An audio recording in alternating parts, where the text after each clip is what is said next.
Bonjour et bienvenue dans l'épisode 15 de Capitaine au Capitaine, le podcast pour faire avancer les quêtes de sens et les envies de renouveau. Aujourd'hui, j'ai le privilège de recevoir Flore Vasseur. La contraction de son nom nous donne le mot de fleur. Laissez-moi vous raconter son histoire. Cette graine fut plantée dans un contexte privilégié, où tout était déjà présent pour une vie bien rangée. En bonne élève appliquée, Flore obéit. Son diplôme HEC annonce d'ailleurs une carrière bien fleurie. À 25 ans, Flore a sa propre boîte à New York. Sa carrière est en ébullition. Son métier ? Décoder les tendances de notre consommation pour rencarder les géants de la grande distribution.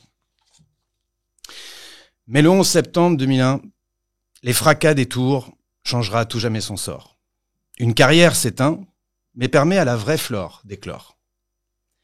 C'est un premier révélateur, car ce jour-là, sa honte éteint sa peur.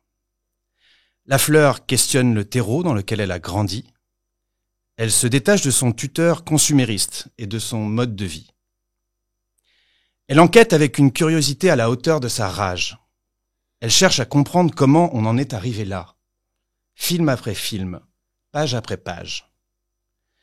Aujourd'hui, auteur, journaliste, documentariste, la Flore a fleuri pour nous offrir ses plus beaux fruits. Elle dénonce la finance mondiale et ses hérésies. Elle met en lumière les lanceurs d'alerte qui défendent nos libertés jusqu'à leur propre perte.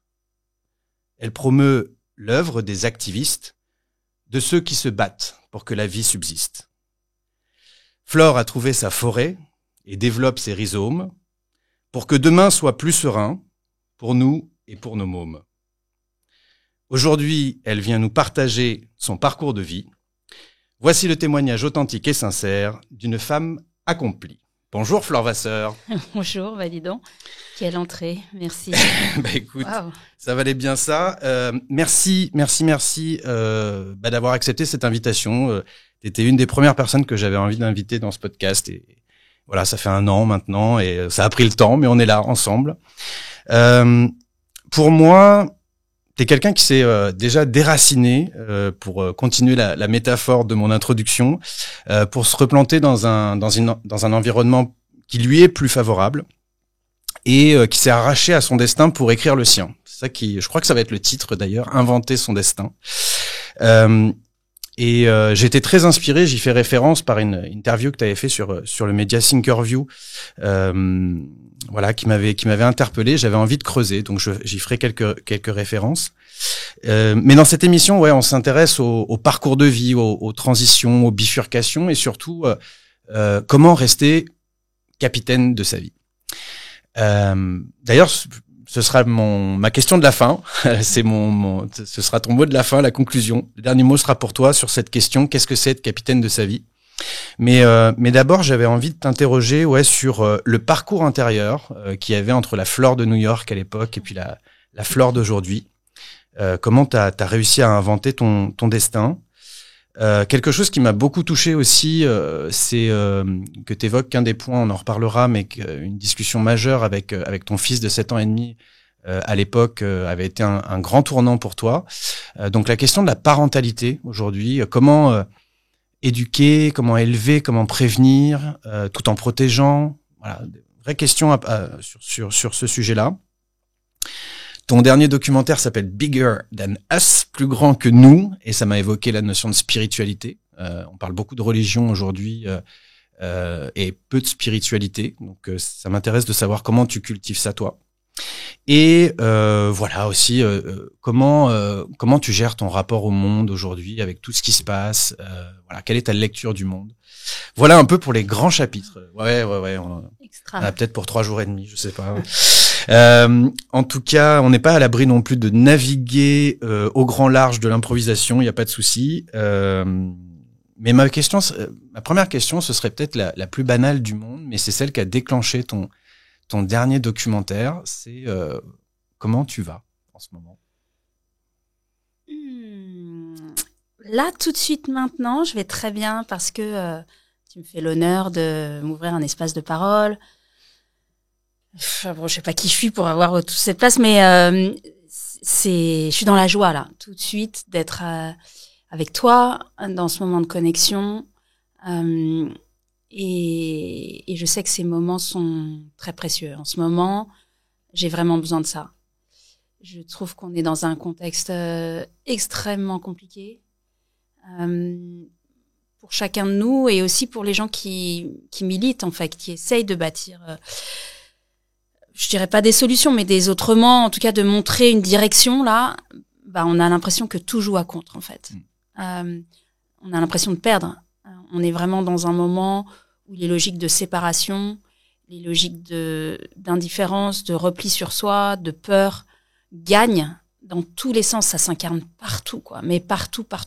Enfin, là, on est Black Friday, je crois, aujourd'hui. Enfin, quasiment. Enfin, de ça à, bien sûr, ce qui se passe au Moyen-Orient, l'élection de ce nouveau président en Argentine, et puis des sphères plus individuelles. Enfin, voilà, la tendance générale, puisque tu as raison, mon métier de base, et que j'adore, c'est de sentir l'air du temps, en fait. La tendance générale, c'est vraiment la tendance au repli et à la castagne et à l'effondrement. Mais restez là, il y a une suite de l'histoire. Donc, c'est quelque chose que je sens venir depuis très longtemps, contre lequel j'essaye de faire ce que je peux, notamment vis-à-vis de mes enfants. Et c'est vrai que j'ai l'impression de perdre. Et en même temps, dans ces moments-là, tout s'intensifie aussi. Et notamment les relations. Et notamment les moments de connexion. Ce moment entre toi et moi, par exemple, puisque je suis partie de ça. J'ai l'impression que on vit sur une brèche et que il y a aussi cette intensité de vie comme il n'y a jamais eu. C'est-à-dire que tu vis maintenant ou tu vis pas, en fait. Et ce côté ici maintenant, c'est la seule chose qu'on a. Donc ça appelle beaucoup à ça appelle beaucoup à cette tu vois, quand je te dis j'ai l'impression de perdre, mais en fait qui je suis pour croire que je vais changer les choses. Donc ça adresse aussi la question de l'ego, qui est ce truc énorme qu'il faut qu'on dégoupille, enfin voilà. Et moi je me le prends tous les jours parce que j'entends pas la leçon, en fait. Et quand je vais mal, c'est ça, c'est que je me dis que j'y arrive pas, mais qui a dit que j'y arriverais, en fait? C'est pas le sujet. Il est pas question d'essayer d'y arriver. Il est question d'essayer d'être là et d'être présent aux choses. Et je le dis 1000 fois par jour qu'il faut pas attendre de résultats de nos actions, que c'est un piège, etc. Mais je le fais encore. Donc voilà, tout ça pour dire, c'est une longue. Ça va pas très bien et en même temps ça va super parce que quand tu as dégommé ce masque qu'est l'ego, tu te rends compte qu'il y a la joie d'être là, de se dire tiens, on va avoir une super conversation, peut-être ça va aider quelqu'un, j'en sais rien, mais tu sais quoi, là on va vivre. Et encore une fois, cette injonction à vivre tout de suite maintenant, elle est formidable. Et c'est la leçon du moment. Okay. Bon, merci. J'ai l'impression que les deux coexistent, un peu comme ce que tu viens de dire, qu'il y a à la fois une accélération dans un sens, mais il y a aussi beaucoup de choses qui émergent de l'autre côté. Il y a cette phrase que tu connais certainement qui dit « l'arbre qui tombe fait plus de bruit que la forêt qui pousse ». J'ai l'impression aussi dans ce que tu dis qu'il y a une urgence qu'on se fixe à peut-être quand on défend un idéal social ou quand on a une vision d'un idéal social, à vouloir le voir de sa vie, en fait. Donc on mesure l'échelle du temps à l'échelle de nos vies, alors que c'est quelque chose de beaucoup plus long que ça, le temps long, et que les phases de chaos sont nécessaires, elles sont pas agréables, mais toi d'ailleurs c'est d'ailleurs un chaos puisque c'est le 11 septembre, je le disais. T'es presque témoin oculaire, hein, tu vois tes yeux. Je suis témoin oculaire, physique, ouais, bien sûr. Est-ce que donc ça c'est comme la crise du Covid, comme tout ça, ce sont des moments qui nous font réagir, où on s'interroge. Toi, c'est ton cas. Est-ce que juste avant, pour rembobiner, moi j'appelle ça le caillou dans la chaussure. Tu vois, est-ce qu'il y avait des signes précurseurs? Est-ce que déjà tu avais une sorte de ce qu'on appelle parfois une dissonance, ou est-ce que vraiment c'est ça qui t'a Non, j'avais une grande dissonance, mais depuis toujours, en fait. Je crois que je me demande ce que je fais là depuis toujours. Et je veux pas être, comment dire, irrespectueuse avec ma famille, etc. Mais moi, je suis née avec un espèce de mal-être vissé au corps en me demandant ce que je faisais là. À être extrêmement seule, à m'ennuyer beaucoup. Alors que j'ai grandi dans un coin sublime qui est Annecy, avec de la nature, etc. Mais j'ai passé mon enfance à m'ennuyer, à être très seule, et puis enfin surtout l'adolescence d'ailleurs. Ouais, j'ai un espèce de premier trou d'air assez tôt en fait, et à pas comprendre comment les autres fonctionnaient, à pas comprendre les phénomènes de groupe, les phénomènes de bande, les trucs de popularité dans les cours de récré, etc. Tout ça m'a paru très très étranger. Est-ce que j'étais un peu je sais pas, j'étais très introvertie, très seule, et comprenant pas du tout pourquoi j'étais là. Et donc j'aurais pu rester dans ce début de dépression, et j'ai eu la chance de m'en tirer avec le surf des neiges en fait, qui est devenu mon truc. Et moi je prie pour que les adolescents tombent sur une passion quelle qu'elle soit, mais moi ça m'a tiré de cet affreux qu'est l'adolescence, que je trouve un moment de la vie horrible. Et ça m'a donné aussi une espèce enfin, t'as parlé de rage tout à l'heure, mais je l'ai eu très tôt, cette rage, en fait. Et je l'ai canalisé là-dedans, donc le sport, la montagne, la solitude. J'écoutais tout de suite beaucoup de musique. Mon grand problème, c'est de pas avoir joué de la musique. Je regrette ça. Mais voilà, j'étais tout de suite dans des espèces d'univers parallèles, en fait. Il fallait se casser de là. En fait, c'est ça mon point.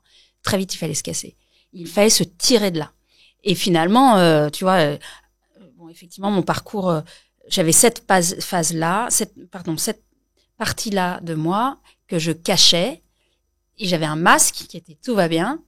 Et d'ailleurs, j'assurais, puisque en fait, je travaillais à l'école, mais c'est surtout que j'ai eu beaucoup de chance, en fait. Il y a un moment, tu vois, les trucs s'alignent, et quelque part, mon diplôme m'a permis de me tirer de là. En fait, à partir du moment où j'ai compris que ça me permettrait de me tirer de là, je me suis mis à bien travailler. Mais avant, je comprenais pas ce que je faisais à l'école non plus, tu vois, j'avais aussi pas mal de difficultés scolaires. Donc, ouais, la grande question, ça a été, tu vois, avec toi, je découvre. Il fallait se tirer de là, très vite. Et encore une fois, à New York, je le raconte en disant, je voulais être la plus riche, machin, etc. C'est même pas vrai, en fait. Moi, je suis partie à New York pour faire du rap, enfin, du hip-hop. Je voulais être danseuse.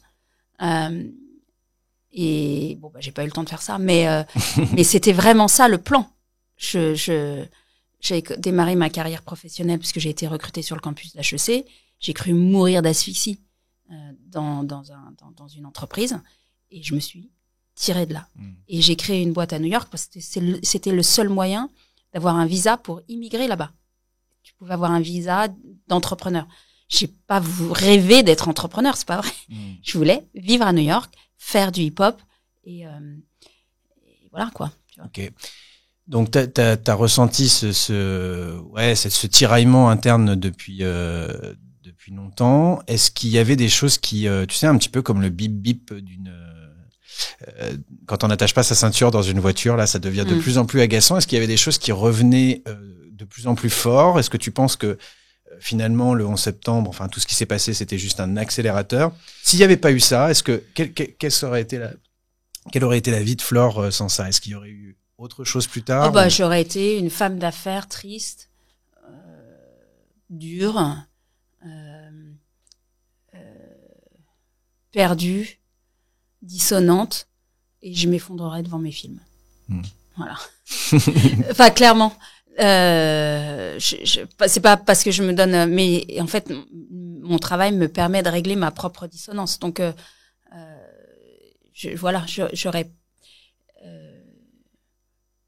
j'aurais pas fait mieux, quoi. Mais je crois que ce que j'avais aussi, le bip bip, c'était quand même une très très grande curiosité pour le monde. En même temps que je me demandais qu'est-ce que je faisais là. Forcément, si tu te poses la question, tu cherches. Tu vois, puisqu'il faut, tu vois, ou alors t'es tétanisé dans ton lit et tu bougeais pas. C'était pas mon cas. J'avais quand même des parents qui étaient très moteurs, très, enfin, des espèces de parents monuments, tu vois, avec des personnalités et une énergie énorme, et ils me l'ont donné en fait, l'énergie et une exigence. Et puis ils étaient jouisseurs aussi. Enfin, ils sont toujours là, mais ils sont jouisseurs aussi, tu vois. Et voilà, on travaillait dur, mais ma mère faisait très généreuse, c'est des grands dîners. Enfin, il y avait on voit un peu, on vient d'Alsace, tu vois, il y a le côté chaleureux en fait. Donc il y avait quand même ça. Donc je crois que le bip bip c'était l'appétit en fait. C'était l'appétit de vie et de comprendre le monde. Ma maman elle se levait, elle était médecin, elle se levait à 6h du matin pour avoir 1 heure pour elle pour lire Le Monde. Par exigence, elle voulait comprendre. Elle m'a refilé ça en fait. Et donc il y avait, t'es pas toute seule. Enfin, t'appartiens à un grand tout. Et va le chercher. Et ça, c'était, c'était peut-être ça mon espèce de bip bip. Et puis, je sais pas pourquoi j'ai envie de parler de ça, mais il y avait aussi l'idée de l'amour en fait. Tu vois, j'avais peut-être cette idée qu'il fallait que je vive une très grande histoire d'amour. Au sens large du terme, quoi. Je ne sais pas quelle porte je suis en train d'ouvrir, mais tu vois. Et au début, je pense que j'ai pensé que ça se cristallisait dans une personne, tu vois. Et peut-être que c'est plus chouette que ça. Bon, bah on creusera cette piste quand on reviendra sur la spiritualité, parce que c'est quelque chose, où on peut y aller maintenant, d'après tout. Ouais, allons-y. Mais je sais pas, comme tu veux. C'était une des questions que j'avais, parce que c'est une communication que j'ai faite récemment. Il y a 6 verbes, peut-être pour moi, qui sont majeurs. Voilà. Et tu me dis dans quel ordre tu veux les classer selon tes critères d'importance. Aimer, transmettre, savoir, faire, être, avoir. Oula, alors dernier, avoir. Ok, facile. Fastoche.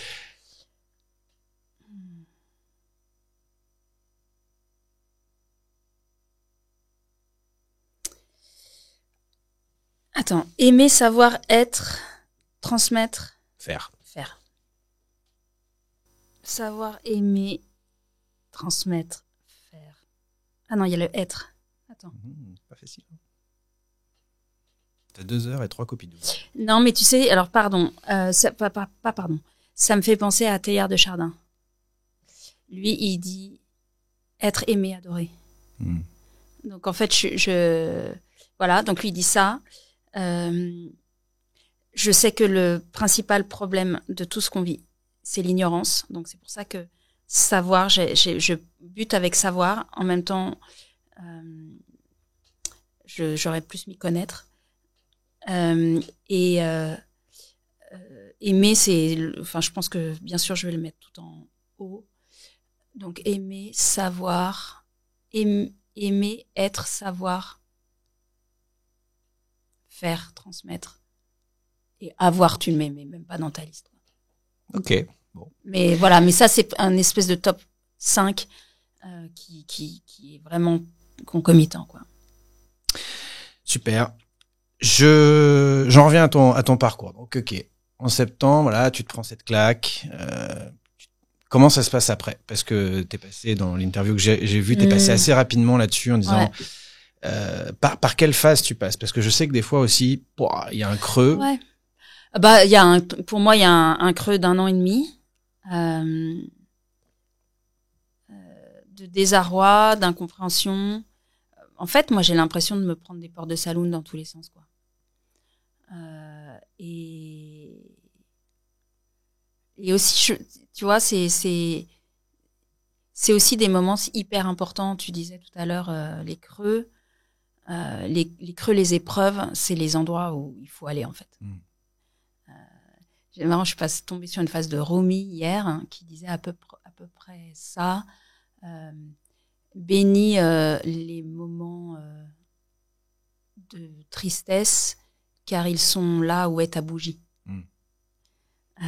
Donc, on n'aime pas ces moments-là, mais si tu crées, si tu cherches à t'arracher à quelque chose, si t'es porté par l'envie d'être plus que ce corps, bah ouais, c'est dans ces moments-là que ça se passe. Et t'as conscience de ça à ce moment-là?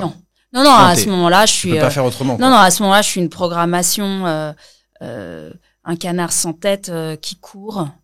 parce qu'on lui a dit qu'il fallait courir et que moi, il fallait que je me tire de là, je te rappelle. Mais donc, de quoi? Tirer un psy. Mais donc, je cours vite, en fait. Je cours donc, vite. Qu'est-ce qui se passe? Tu quittes New York? Je mets 1 an et demi à quitter New York. Ok. À l'époque, donc j'ai une entreprise, j'ai des employés, j'ai des investisseurs, etc. Donc je le fais pas du jour au lendemain. Puis honnêtement, t'as le 11 septembre. Moi, on croit tous que ça va repartir, tu vois. Maintenant, bien sûr, on comprend qu'il y a un avant, un après, que c'est le début de l'effondrement, que machin, etc. Mais à l'époque, tu sais, tu veux y croire. Tu te dis, ah bah non, mais ça va revenir, tu vois, comme avant. Et rendez-moi mon truc d'avant, tu vois, même si tout n'est pas parfait, même si ça coince, même si il y a une part de moi qui se régale à New York. Tu vois, récemment, on me demandait, mais est-ce que vous avez de la colère contre cette fille qui était à New York et tout? Mais bien sûr que non. Putain, mais heureusement que je l'ai fait, heureusement que j'avais cet appétit, heureusement que je me suis cognée à ça. Enfin, ça, c'est vraiment un truc que je changerais pas, quoi. Après, j'ai mis 1 an et demi à partir parce que j'étais très attachée à cette ville, qui venait aussi, enfin pas qu'à la ville d'ailleurs, mais qui venait aussi éteindre le feu intérieur, tu vois, dans le sens éteindre l'incendie, éteindre la tristesse. Il se passe tellement de choses, il y a tellement d'énergie, il y a tellement de trucs à faire, c'est une panacée, mais tu vois, tu peux t'oublier en fait, tu peux te dissoudre dans l'énergie de la ville qui vit pour toi tellement tu pars dans la rue et hop, t'es sur un tapis roulant, quoi, ça bouge dans tous les sens, machin. Tu vois, et ça, c'est une illusion totale. Mais j'avoue que c'est comme je me drogue pas, etc. Mais je pense qu'il y avait ce côté drogue, en fait. Il y avait ce côté anesthésie, quoi. Alors, à l'inverse, cocaïne. Ok. J'en ai pas pris. Mais ce que je veux dire par là, c'est que t'as ton shoot d'énergie et hop, ta tristesse, paf, tu vois, tu la mets de côté. Et ce que le 11 septembre est venu nous dire, c'est combien nous étions tristes.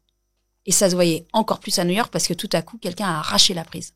Et on s'est retrouvés comme des débiles, là, tu vois, complètement à l'arrêt et face à nos miroirs, quoi. Il y avait plus la lumière, tu vois. New York, c'est une scène de cinéma.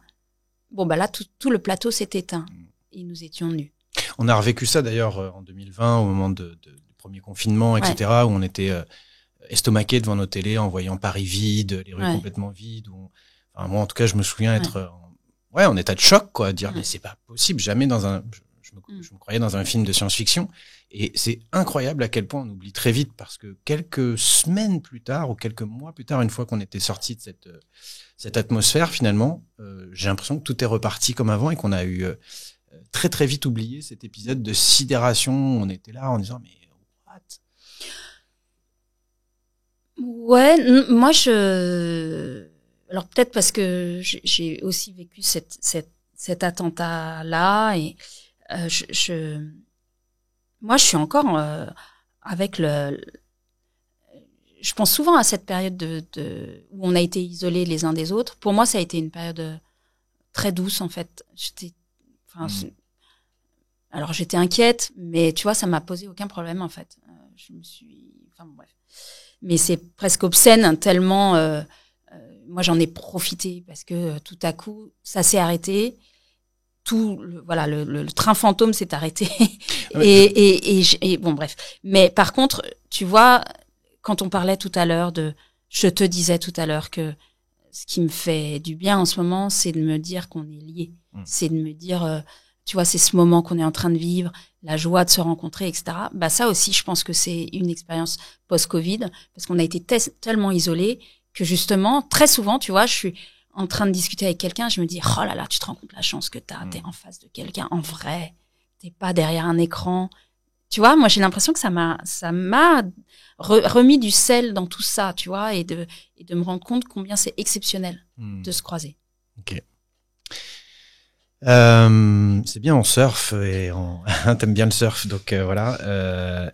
J'essaye de garder cette continuité chronologique aussi, donc tu mets du temps à te déraciner, j'allais dire, mais tu refermes petit à petit ce chapitre-là, donc tu continues à faire ta mission d'entrepreneuse, etc. Mais ta tête est déjà ailleurs. Il y a un cheminement qui s'est initié.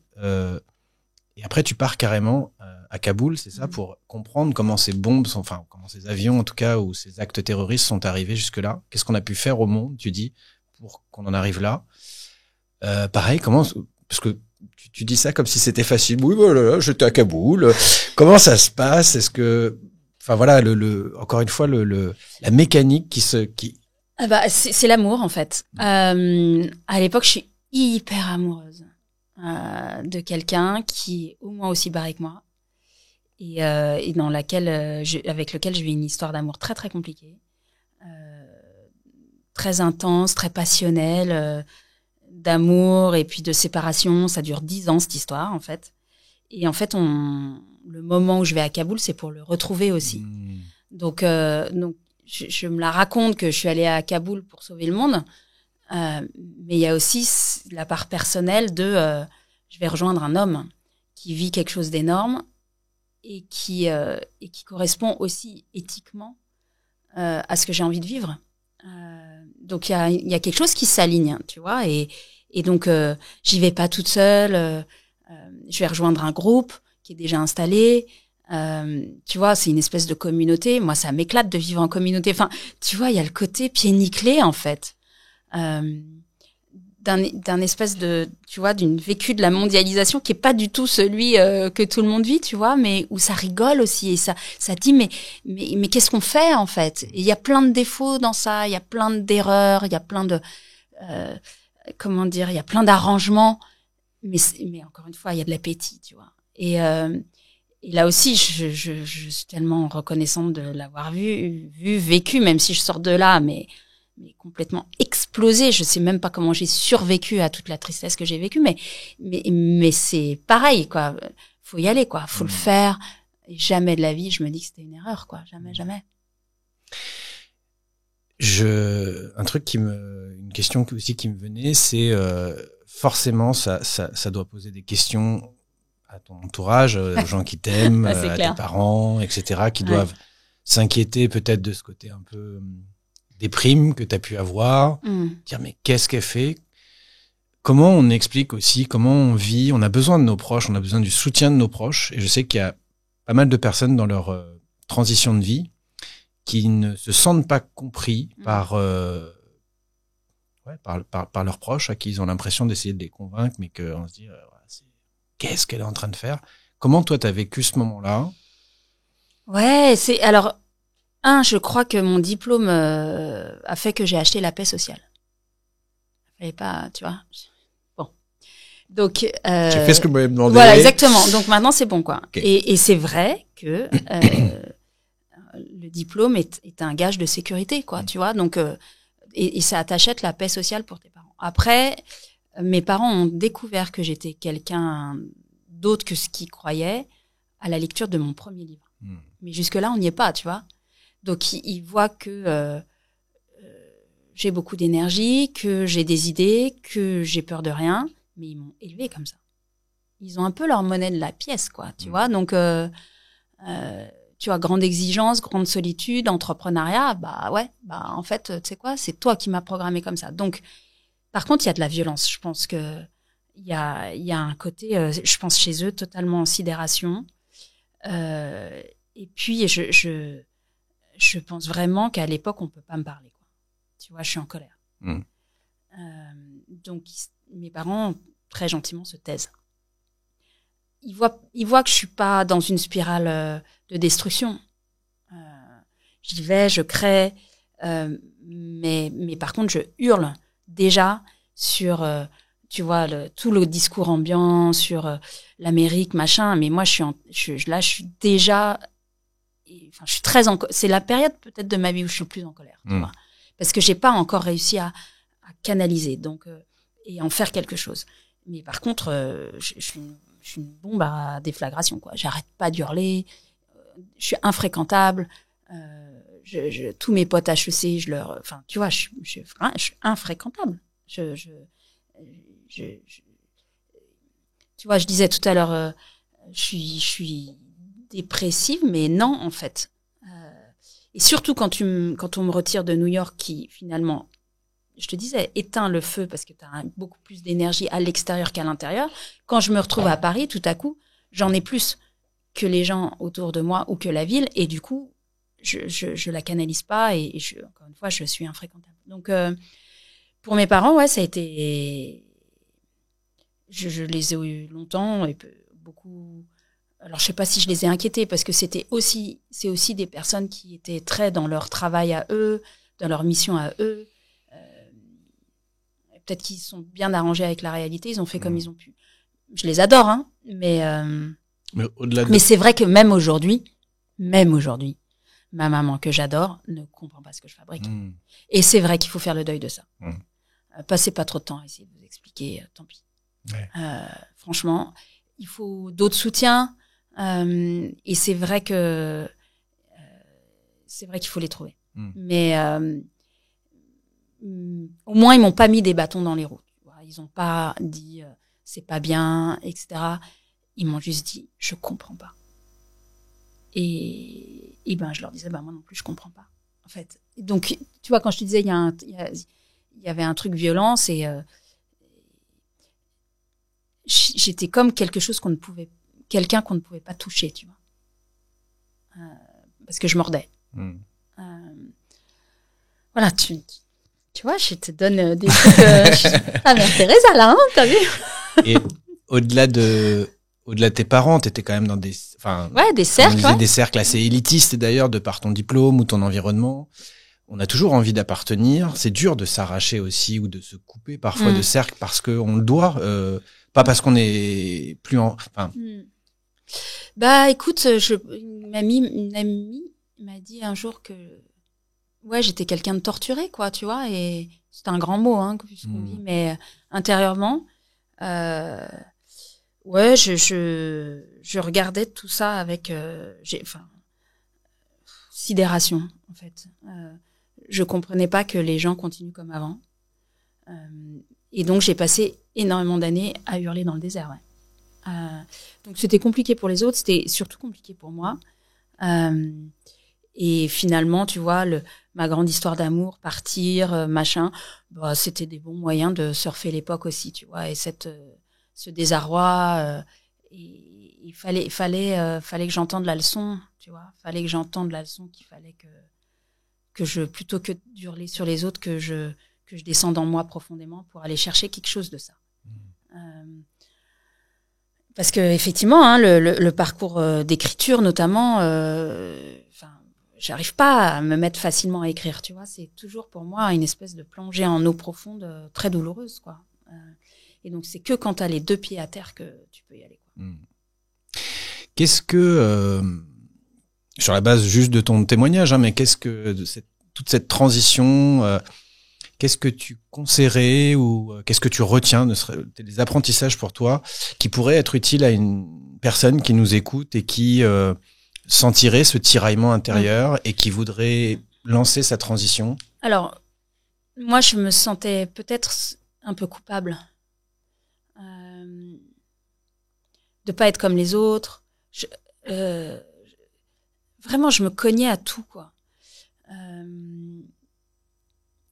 Donc je m'en voulais, en fait, parce que forcément tu dis je suis pas comme tout le monde, je déconne. Tu vois, t'as tendance à retourner la violence du système contre toi-même parce que c'est ce que tu disais, t'as un besoin d'appartenir, même si j'ai pas été très tendre avec mon milieu familial. Là, bah il y a quand même un moment où tu joues le jeu, il y a quand même un moment où tu vois, ta maman t'as une parole de trop, tu mords, tu t'en veux derrière, tu vois. Aller chercher de l'aide, en fait. Aller vite chercher de l'aide d'un tiers qui va entendre ça et dans lequel vous allez pouvoir déposer c'est peut-être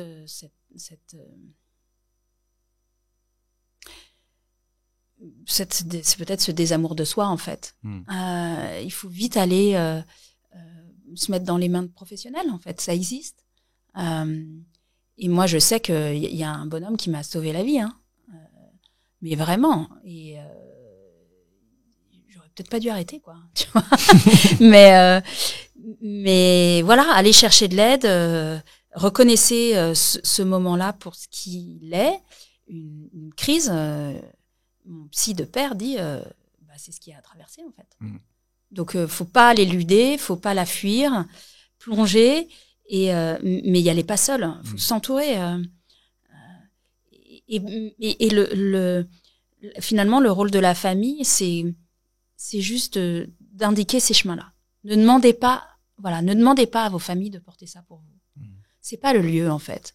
La famille est là pour l'amour inconditionnel, quel qu'il soit, quel que soit cet état de détresse ou de désalignement ou de sidération ou de désarroi dans lequel vous soyez. C'est la famille, c'est le refuge dans lequel c'est ok de pleurer. Mais par contre, ils peuvent pas prendre en charge ça. Et il y a des endroits pour ça et il faut les trouver. Oui, ou recréer des liens, d'autres liens. Parce que c'est assez paradoxal. Tu parles beaucoup de solitude et c'est un mot que j'ai beaucoup entendu dans ce que j'ai pu préparer aussi en t'écoutant. Ouais, ça passe pas forcément que par des professionnels, mais ça peut être aussi. Ah oui, pardon. Ce que je voulais dire, c'est très paradoxal le fait de se sentir seul, alors que j'ai l'impression qu'on est une majorité finalement à ressentir ça. Oui, mais il y a un moment. Alors là, tu parles. Tu vois, il y a un mot qui me vient depuis le début. Tu parles de ce moment-là qui est pour moi une espèce d'ulcération. Tu vois, c'est un moment de paroxytique en fait. Donc, je parle que de ce moment-là. De ce moment-là, moi, j'étais infréquentable. Donc, avant de pouvoir avoir des liens décents, faut que tu en aies avec toi-même. Ouais. Okay. Et donc, c'est ça dont je parle. Donc, à partir du moment où tu reviens fréquentable pour toi, alors la connexion à l'autre, elle est possible. Okay. Mais tant que t'as pas ça, ça sert à rien. Enfin, tu vois, tu fais que avoir envie de donner des coups de boule, tu vois. Et c'est même pas un prendre soin de soi, je dirais. C'est en fait, c'est même de se réaccepter, en fait. Tu vois, c'est même encore plus méchant, quoi. Et une fois que tu as repris ça, alors le chemin vers l'autre, il est possible. Mais il y a quand même un moment où il y a ce besoin de silence, de replonger, voilà. Travail de nettoyage, en fait. Vraiment intérieur. Et après, c'est parce que tu as fait ça et sans remettre des parpaings autour de ce que tu as retrouvé que la connexion, elle va se refaire. Okay. Mais alors, moi, mon soulagement, ça a été de reprendre pied, mais il faut reprendre pied, et après, de voir qu'on était plein à être sidéré, tu vois. Mais tant que tu n'as pas repris pied, tu ne vois pas les autres. Okay. C'est ça, mon sujet. Ce que je retiens aussi, c'est que finalement, tu as résolu ce tiraillement intérieur. Bon, c'est un chemin de vie infini, j'allais dire, mais en déplaçant ce que tu avais déjà. C'est-à-dire que tu avais cette volonté de comprendre depuis toute petite, cette curiosité des choses. Tu le faisais d'ailleurs dans cette vie, c'est ce que tu avais choisi. Tu étais curieuse de comprendre les tendances de consommation et puis tu le faisais pour un autre pourquoi, en 2 mots. Donc en fait, tu as déplacé, tu n'as pas changé de tant que ça dans ce que tu faisais. Tu as déplacé ton pourquoi. Donc ça peut être aussi un élément de réflexion pour ceux qui nous écoutent, c'est qu'on n'est pas obligé de tout changer mais il y a des choses qu'on peut faire différemment. En tout cas, dans ton récit, c'est ce que je retiens. Et accepter les moments de bas, les downs, les regarder parce qu'ils nous apprennent beaucoup. En fait, ce sont des messagers. Tant qu'on leur a pas fait un gros câlin et qu'on essaye de les repousser, ils reviennent un peu plus fort. Et puis quelque part se faire confiance sur c'est ok, ça va aller. Voilà ce que je retiens aussi de ça. Ouais, en fait, je crois que me concernant, j'avais l'énergie, de l'appétit, de la curiosité. Ce qui manquait, c'était pourquoi faire, pour quelle finalité. Et tu vois, c'est plus généralement, c'est tu vois toute ce progrès dans lequel on est, tu vois, tout le monde est surdiplômé, toute cette intelligence. Ouais, mais pourquoi faire? En fait, la question de la finalité. Donc effectivement, je fais quasiment le même métier depuis toujours. J'ai juste changé de support, à qui je m'adresse, tu vois, mais j'essaie de comprendre la société, j'essaie de comprendre où on va, en fait. j'essaie de comprendre où on va. Et donc ça m'a pas quitté, mais pour faire quoi? Donc effectivement, toutes les personnes qui sont en train de douter de leur chemin, peut-être qu'il y a déjà 80% du chemin qui est là en fait, et qu'il y a juste un truc de perspective en fait, et de là aussi de mettre son espèce de point sur la table en disant mais qu'est-ce qui m'appartient là-dedans en fait, et ce qui m'appartient là-dedans, c'est à quoi ça sert. Je rebondis sur ce mot de perspective parce que c'est une bonne transition, donc je saisis la perche pour parler de parentalité, parce que dans ton histoire et il y a beaucoup de choses qui résonnent. Alors, il y a cette discussion dont je parlais, je redis rapidement, donc une discussion avec ton fils de 7 ans et demi, puis tu complètes bien sûr si je dis des bêtises, mais qui te dit maman, ça veut dire quoi la terre va mourir, c'est ça, ou voilà. Et qu'est-ce que je peux faire? Et d'ailleurs, toi, qu'est-ce que tu fais? Et s'ensuit une discussion d'1h30 où tu prends ça très au sérieux parce que tu comprends que aujourd'hui on parle d'éco-anxiété, mais peut-être qu'à l'époque on mettait pas forcément des mots dessus, mais on comprend qu'il y a quelque chose qui se passe à l'intérieur. Ça t'interpelle.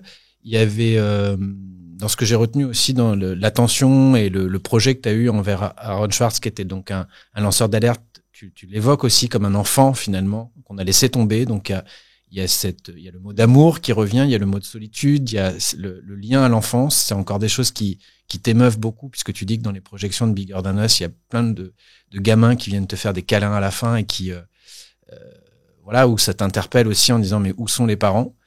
Moi, ça m'a aussi beaucoup interpellé parce que je suis un vieux jeune papa, comme j'aime le dire.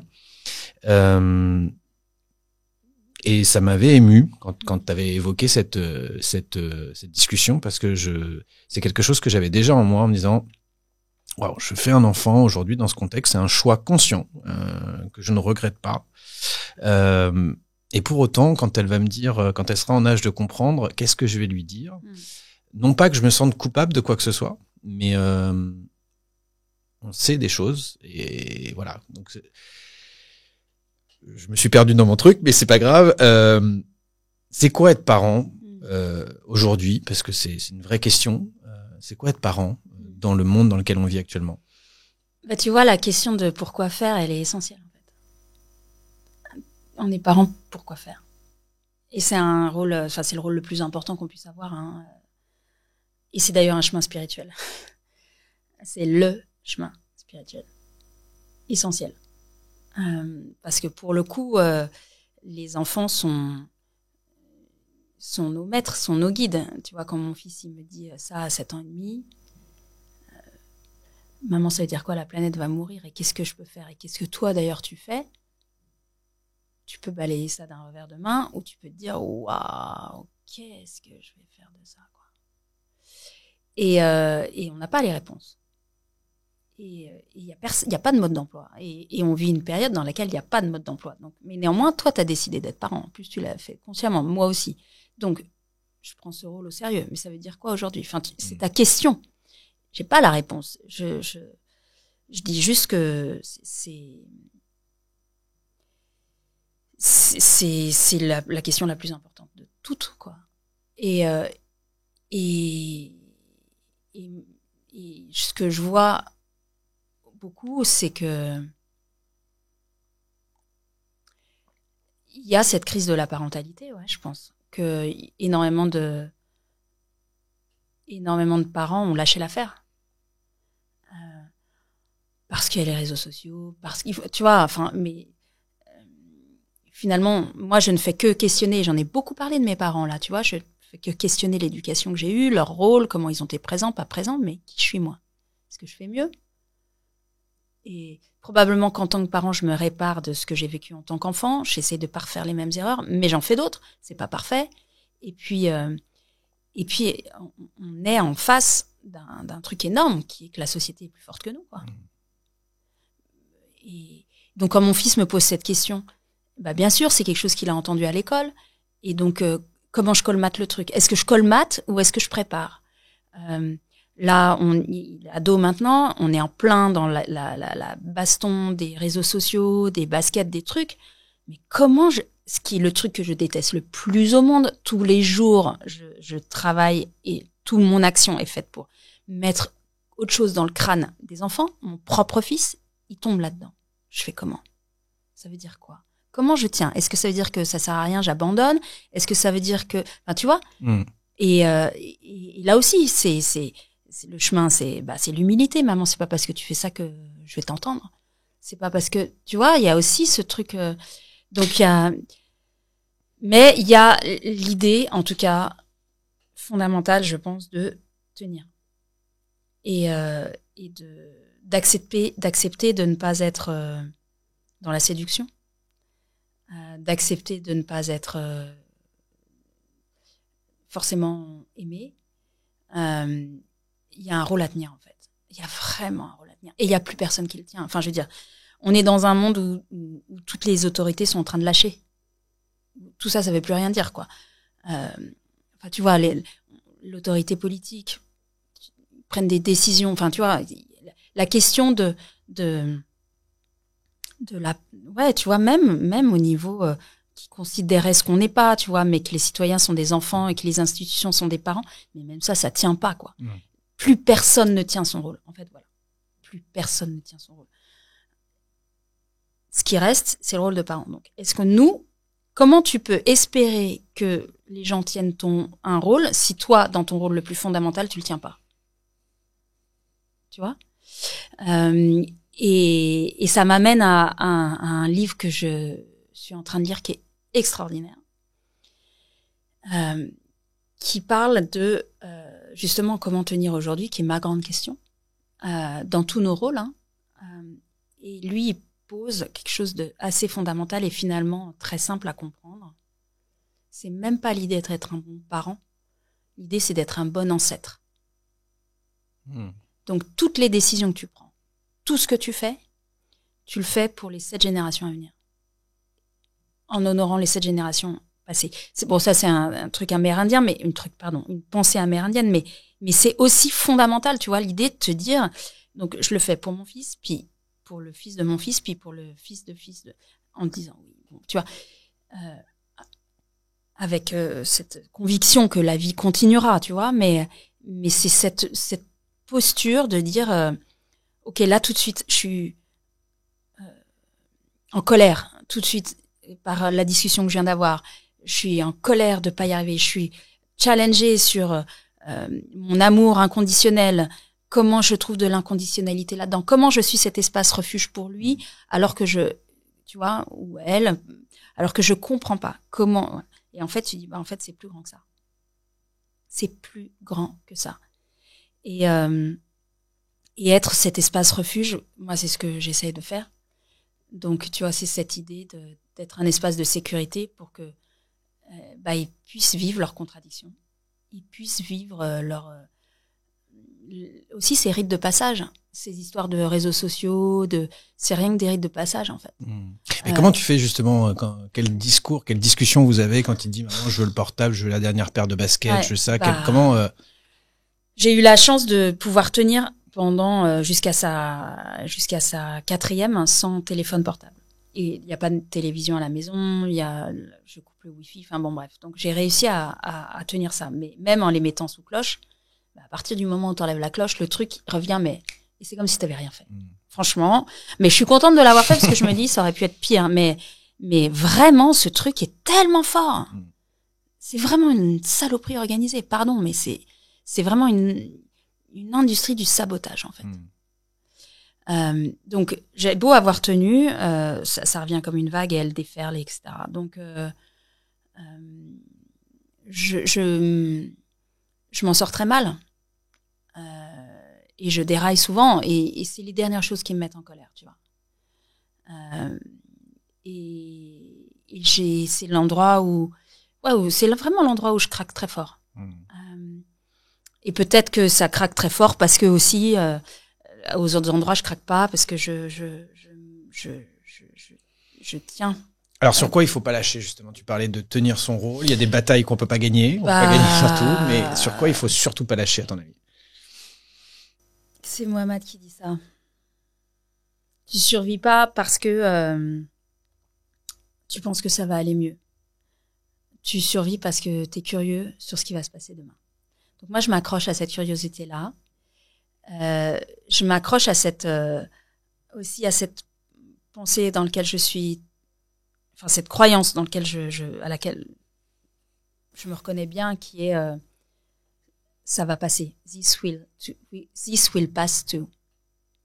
Et avec mon fils, on en rigole, hein. C'est-à-dire que ce qu'il faut pas lâcher, c'est l'amour. En fait, c'est assez simple. Ok, il fait ses expériences. Ok, mais c'est des petits problèmes, tu vois. En plus, pardon d'avoir pris autant de temps pour parler de ça. C'est que des petits problèmes, tu vois. Personne se drogue, personne ne vole, personne ne tombe en cacahuète. C'est des petits problèmes. Mais là, le truc qui frictionne, c'est ok, tu prends la leçon maintenant, ou alors j'ai besoin que ça aille plus loin pour que tu comprennes. Donc, le truc à comprendre, c'est il faut pas lâcher l'amour, faut pas lâcher l'humour. Et c'est possible s'il y a de l'amour. Donc, avec mon fils, on peut y avoir des moments de crise, mais ce qui tient, c'est l'amour absolu de lui vers moi, de moi vers lui. Et ça, c'est des années d'implication, de joie, de trucs, de machin, et tu vois, je me dis, en fait, je vais mettre son doudou sur mon bureau, comme ça, quand je m'énerve, je vais me reconnecter à son doudou et je vais me souvenir qu'il a été cet enfant avec son doudou. C'est génial, j'adore. Mais en fait, tu vois, mais c'est le doudou de qui, en fait? Tu vois ce que je veux dire? C'est ne pas oublier ce qu'on a été. Et je pense que cette entreprise de vraie saloperie dont je parlais tout à l'heure, c'est aussi cette logique de séparation. Ils sont en train d'essayer de mettre de la séparation dans notre propre famille. Remets le doudou. Remets le doudou, remets le lien, remets l'amour, remets la connexion, remets qu'on a été autre chose que ces discussions débiles, qui sont tellement indignes de nous, en fait. En fait, c'est quoi? Je crois que ce qui m'énerve, c'est ça. C'est le côté indigne de ça. Mais pourquoi on parle de ça? C'est tellement minable. C'est tellement médiocre, tu vois. Donc voilà, remettez les totems, remettez les doudous, remettez du rituel, remettez de l'amour. Et puis quand vous déraillez, comme ça m'arrive très très souvent, demandez pardon. Moi, on m'a élevé dans le fait qu'on fallait jamais demander pardon. Moi, je demande pardon. Je sais pas si peut-être ça rend les gens fous, mais de toute façon, tout est fait pour nous rendre fous, tu vois. Donc voilà, j'essaye de demander pardon. Merci. Avant que j'oublie, c'est quoi le nom du livre dont tu parlais tout à l'heure et l'auteur? The Good Ancestor. The Good Ancestor. Ouais, c'est un nom, c'est un polonais. Okay. C'est écrit en anglais. Okay. Je serais absolument pas foutu c'est craque quelque chose, mais The Good Ancestor. Et c'est donc le temps long, essayer de ne pas surréagir, bien sûr sortir des logiques d'ultra consommation, d'ultra court terme, etc., etc. Et quelque chose qui moi me fascine, c'est ce que dit Snowden.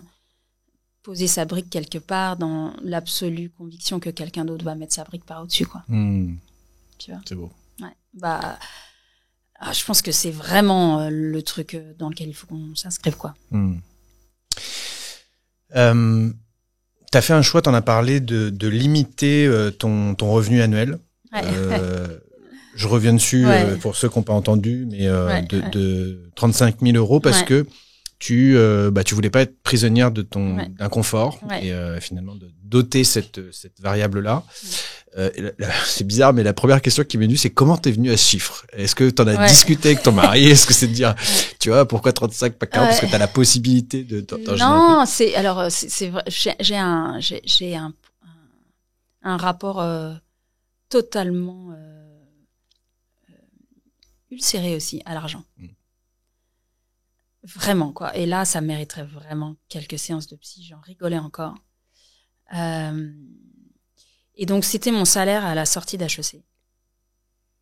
Et à l'époque, c'était beaucoup. Parce qu'on était encore en francs, etc. Et en fait, il y a une part de moi qui veut pas grandir. Donc, tu vois, enfin, non, j'en ai pas parlé à mon mari, d'ailleurs, j'en ai pas. Et puis, alors, c'est marrant,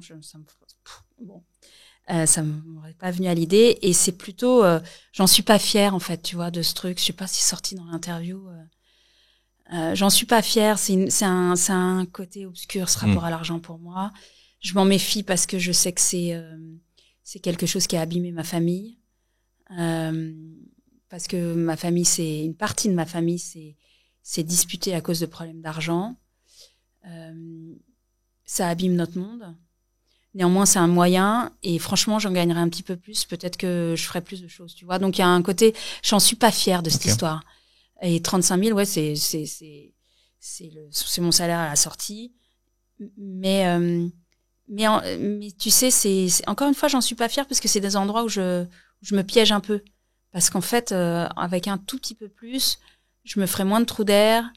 Il y a des fois, je me dis, mais ça me sert à me piéger, en fait. Tu vois, c'est comme si je voulais courir un marathon, que je mettais pas de chaussures, tu vois. En fait. T'en as discuté avec tes enfants, justement, que c'était un choix conscient, parce qu'ils ont conscience maintenant que tu pourrais finalement aussi faire d'autres choix. Mais je suis aussi complètement dans un délire total. On part en vacances, si tu veux, c'est open bar, tu vois. Enfin, dans le sens, ils sont pas bridés, ils manquent de rien. Non, mais ils vivent de façon très très confortable. Je vis pas à Paris. Enfin, tu vois, j'ai fait des choix aussi et puis je peux me permettre de dire ça parce que je sais que je serai jamais à la rue, tu vois. Donc, tu vois, vraiment, je peux pas faire école sur ce truc, quoi. Mais mes enfants, ils sont nés dans une famille où on est né en France, avec des parents qui bossent, des grands-parents qui sont là. Enfin, tu vois, encore une fois, c'est pas pobrecita, quoi. Enfin, je veux vraiment insister. Et puis, quand je veux dire open bar, je veux préciser, c'est-à-dire que moi, si j'ai de l'argent, je le dépense, en fait. C'est aussi pour ça que je ne veux pas en avoir. Tu vois, il me brûle les doigts. Il me brûle les doigts. Donc, on part en vacances. Très souvent, je suis obligée d'appeler la banque pour lever les plafonds parce que je me retrouve assez vite, tu vois. Et parce que c'est le moment de la joie et c'est le moment où, bah oui, il y a besoin de faire un cours de trucs. Bah, on va le faire, quoi. Et puis, tu vois, et puis on va aller. Donc, le côté vivons. Mais c'est vrai que le reste de l'année, on est dans une forme de sobriété et que mes enfants, du coup, quand je dépense de l'argent, il y a vraiment cette question, mais maman, t'es sûre, hein? Mais maman, ça va, mais tu vois. Et donc, il y a la discussion mais vous savez, il y a cette espèce de frugalité qui me fait plaisir aussi de leur enseigner que, bah oui, si on va aller faire de la planche à voile, bah on va y aller en train. Et puis, on va y aller doucement, quoi. Et je suis aussi capable de le vivre parce que j'ai tellement pris l'avion. Enfin, tu vois.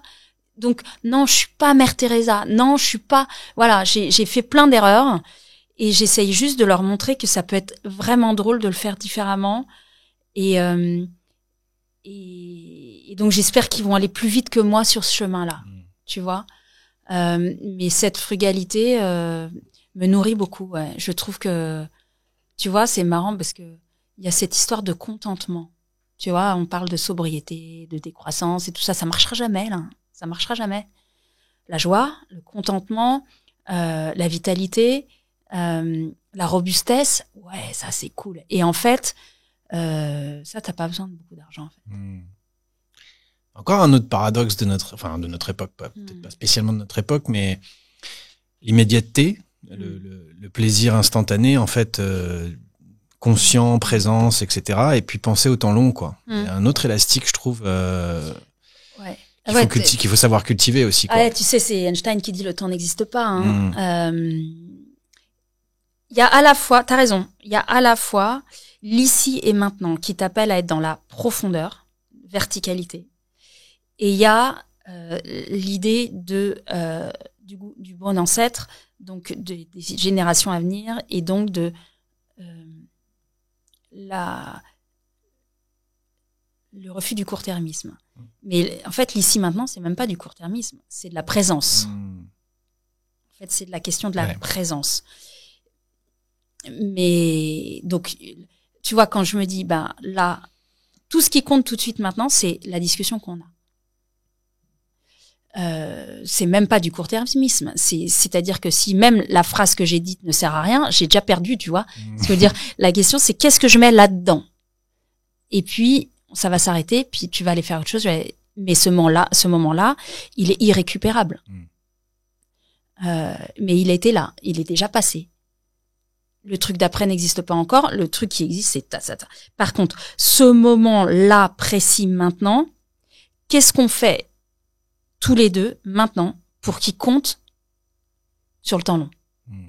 C'est une phrase que j'ai écrite récemment pour mon anniversaire, parce que j'ai franchi un cap.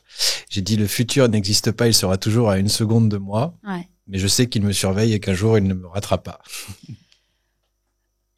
Ouais, moi je pense que c'est surtout le présent qui nous rate pas. Ouais.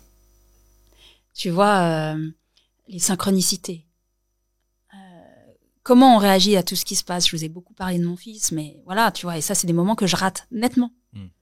Ça me rate pas, tu vois, putain. Et donc, mais comment quelle présence on met dans ce qu'on fait, dans ce qu'on est, dans la discussion, dans l'épreuve.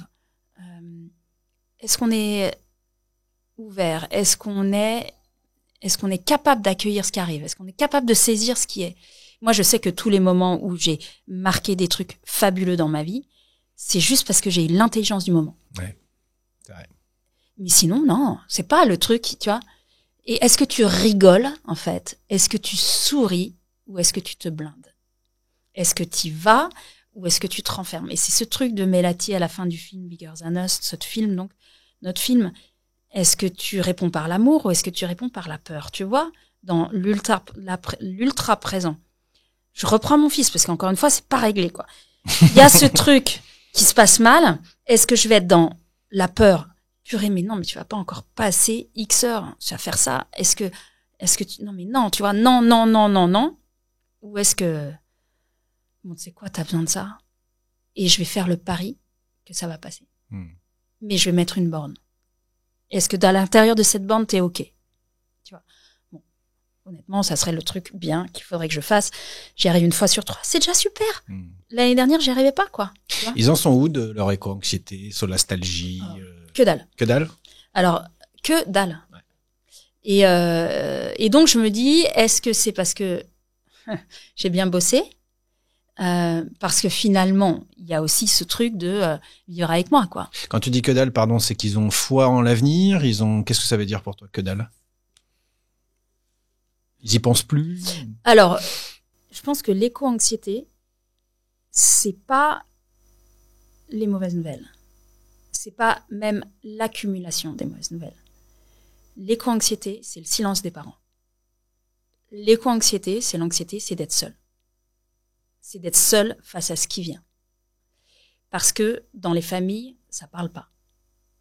C'est même pas que ça n'agit pas, c'est que les familles ne parlent pas. Il n'y a pas de discussion avec les parents.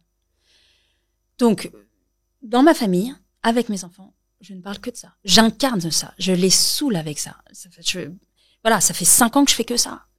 La question de mon fils, c'est 50 taf derrière. C'est 5 ans de discussions, de présentations, d'aventures. Ils ont aussi vécu un truc énorme à travers moi qui était... je peux poser une question à ma maman et en fait, ça la met en route. Tu vois? Donc, je pense que ça, c'est pas pour me... Enfin, c'est prétentieux de ma part, mais je pense que ça... J'ai répondu, en fait. J'ai été présente. Donc, je pense que ça... Quand je t'ai dit que dalle, il y a ce côté-là, mes parents se bougent. Mes parents sont là. On est là. Je pense aussi que j'ai mis 2-3 références dans leur tête et que du coup, peut-être, c'est pour ça qu'ils peuvent aussi vivre ce que c'est aussi d'être adolescent aujourd'hui. Moi, encore une fois, je vois mon fils, des fois, je me dis, Flore, t'as été la première à collectionner les canettes de Coca parce que t'avais envie de partir aux États-Unis. La première chose que j'ai faite une fois que j'avais mon diplôme, c'était d'aller vivre à New York quand même. Donc, j'ai pas été complètement parfaite non plus sur le sujet, tu vois. Moi aussi, j'y ai cru. Moi aussi, j'ai eu envie d'être dans ce truc-là. Donc, qui je suis pour dire à mon fils, t'as pas le droit de le vivre? Tu vois? Qui je suis pour dire, fais le chemin que j'ai mis 50 ans à faire, quoi. Tu vois? Donc, il y a aussi la question de l'humanité, l'humilité. Quand je te disais, les enfants, c'est, être parent, c'est un chemin spirituel. C'est aussi de se dire, je suis pas tout, quoi. Je suis pas tout et je suis même pas grand-chose, quoi. Face à ce truc, mais même ce pas grand-chose, faut que ça tienne. J'ai pas vraiment l'impression d'avoir répondu à ta question, mais je sais plus ce que c'était. Je me souviens même plus. Non, si c'était sur c'était sur où ils en sont où de leur école. Oui, si, bah oui. Donc il y en a. Ma fille veut être veto. Elle a la connexion à la nature, aux animaux, et elle est portée par ça, et je trouve ça fabuleux. Et mon fils, il y a encore un peu de questionnement, quoi. Et enfin, il y en aura même beaucoup, mais dans les deux cas, je sais que c'est deux magnifiques personnes. Et donc, ok, la société est en train de faire son travail de sape, mais faut tenir. Et j'ai foi en eux, ouais. Ok, en tout cas, tu te sens... parce que j'allais dire comment on approche ça. J'ai l'impression qu'il y a une absence de discussion, pas seulement sur les sujets de climatiques, sociaux, etc., mais pour certains parents, dans leur intention positive, c'est de les préserver, en fait. C'est d'essayer de cocooner pour que le plus longtemps possible, finalement, ils soient pas exposés à la dureté du monde. Mais ça peut être aussi, effectivement, comme tu le dis, l'effet inverse de ne pas créer cet espace-temps de discussion, de parole, et qui va se manifester autrement. Mais c'est pas toujours facile, j'imagine. Bon, moi, ma fille a 2 ans, donc ça va, j'ai encore un peu de temps pour rentrer dans des débats philosophiques, mais ça doit pas toujours être facile aussi de parler à quelqu'un de j'allais dire en construction, en tout cas, j'allais dire fragile, mais c'est pas forcément le cas, mais en construction, de parler des choses dures et moches du monde, quoi. Comment on fait justement pour voilà, garder ce Moi, j'ai pas de conseils à donner, mais moi, ce que j'ai fait et que j'ai fait dans ma vie, j'ai aligné ma vie perso, ma vie professionnelle là-dessus, c'est parler des possibles. Essayer d'expliquer avec tout ce que ça a de terrible, mais de montrer un chemin. Et il est ténu, tu vois, c'est très fin. Mais voilà, c'est ce travail avec ce film, c'est vraiment l'idée de dire, on va pas se voiler la face, mais pour toi, il y a un chemin. Il y a un chemin d'accomplissement, de réalisation et de joie. Mais il va falloir aller chercher, quoi. Il va falloir que tu t'émancipes et que tu t'arraches de tout ce qu'on est en train de programmer en toi, de désillusion, de désarroi, de médiocrité, de désactivation, en fait. La question de l'activation. Et donc, l'activation, il y a ça, il y a la connexion à la nature. Moi, mon seul regret, enfin, j'ai encore une fois un regret, c'est de pas avoir élevé mes enfants dans la nature. Ça, vraiment, je trouve c'est en plus, venant d'Annecy, c'est un truc complètement... je suis en colère, quoi. Et l'autre chose, c'est la musique. Parce que là aussi, ça permet de se tirer de là, quoi. Tu vois, la nature, la musique, la sublimation. Donc, leur montrer des endroits de sublimation, leur faire toucher du doigt ça pour que ça soit des endroits où ils puissent se reconnecter à eux-mêmes. Voilà, tu vois. Donc ça, et c'est marrant parce que je parlais avec quelqu'un qui venait de lire mon premier livre, donc écrit en 2006, et il me dit, c'est marrant, en épitaphe, vous avez mis Churchill. Je dis, ah bon, j'avais complètement oublié. C'est le truc. C'est des petits cailloux, des petits poussets, hein, les livres. Et il me dit, c'est quoi cette phrase? Et il me dit, il faut voir le monde tel qu'il est et vouloir le changer quand même. Et ça aussi, ça m'a pas quitté. Et finalement, les enfants, c'est ça aussi. Il faut leur dire ça. C'est ton monde. C'est ton monde. Et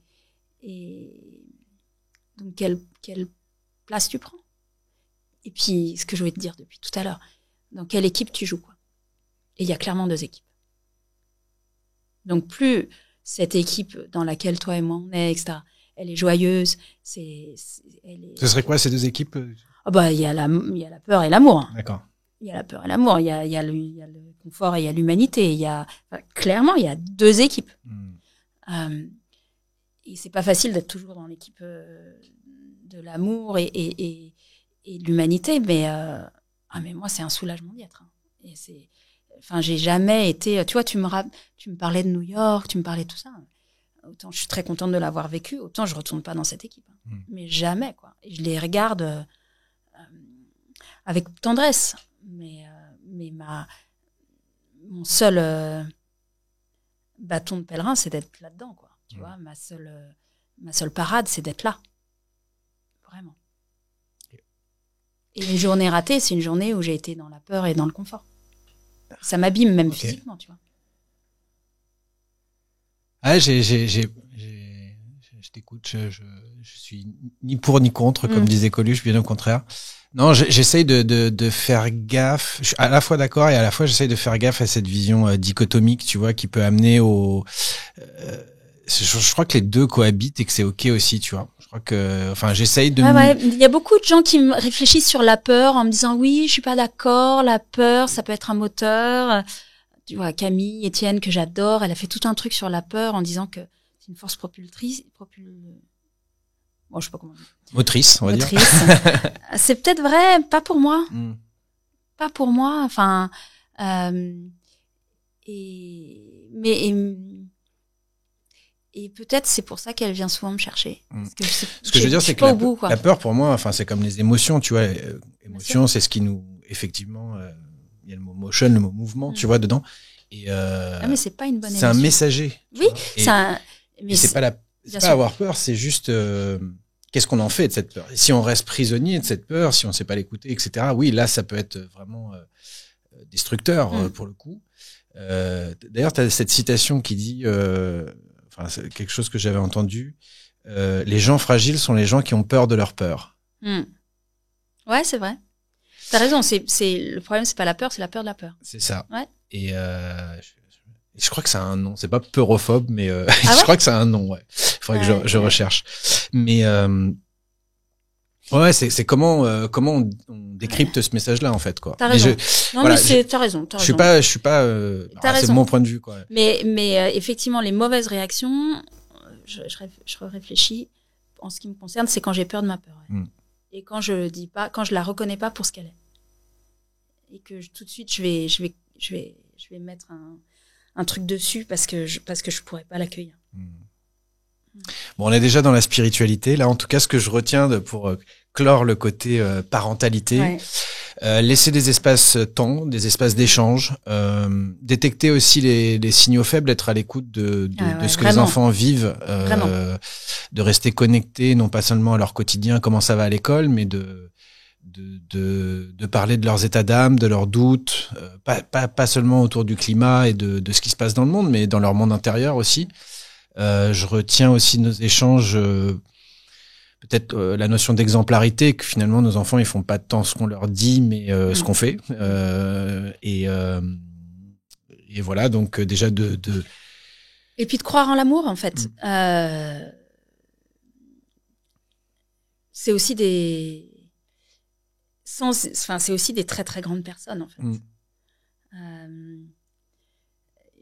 C'est marrant parce que nous, on a l'impression, adultes, qu'on est multifacette, qu'on a plein de contradictions, qu'on peut être ci et ça, mais eux aussi, quoi. Eux aussi, et ça peut être des petits démons et des anges, ça peut être des gros égoïstes et des personnes avec le plus grand état de qualité d'âme énormément, ça peut être des raisonnements complètement râle et pâquerette, et puis c'est fulgurant, c'est extraordinaire. Mais en fait, ils ont tout, quoi. Et en fait, surtout, je me disais, mais ils bataillent avec tout. En fait, c'est peut-être reconnaître ça, c'est que si nous, on est dans ce moment de questionnement et de bataille, en se disant, tiens, je veux bifurquer, mais j'ai tout ce truc de contradiction, de dissonance, mais en eux, c'est un champ de bataille, en fait. Et peut-être, tu vois, le mot qui manque, c'est la tendresse. Avoir de la tendresse pour ça. Remettre de la tendresse partout. Et c'est le doudou, quoi. Je te dis encore une fois, pardon, mais c'est ce truc de, allez, reconnectons-nous à ça. Nous avons été aussi ça. Remettons de la paix, remettons de la tendresse, remettons de l'amour. Regarde, ce qui essaye d'être en train d'être passé, c'est qu'on se sépare. Comme tout ce que la société est en train de nous dire, là. Bah non, tu sais quoi? Nous, on est une cellule. Elle est indestructible. Tu vas reposer ça. On a déjà bien entamé le chapitre spiritualité finalement parce que ça a été un peu présent tout au long de l'échange. Comment tu la cultives, comment tu l'entretiens? Alors, déjà, ce serait quoi ta définition de la spiritualité? Parce que tu as ce film Bigger Than Us. Ouais. Je te donne la mienne peut-être. Ouais, et puis on parle beaucoup. Je l'apprends de Frédéric Lenoir. Tu vois, j'avais beaucoup aimé sa formulation. Il disait que la différence entre la religion et la spiritualité, parce qu'on ne connaît pas de civilisation sans religion, c'est un sujet qui est.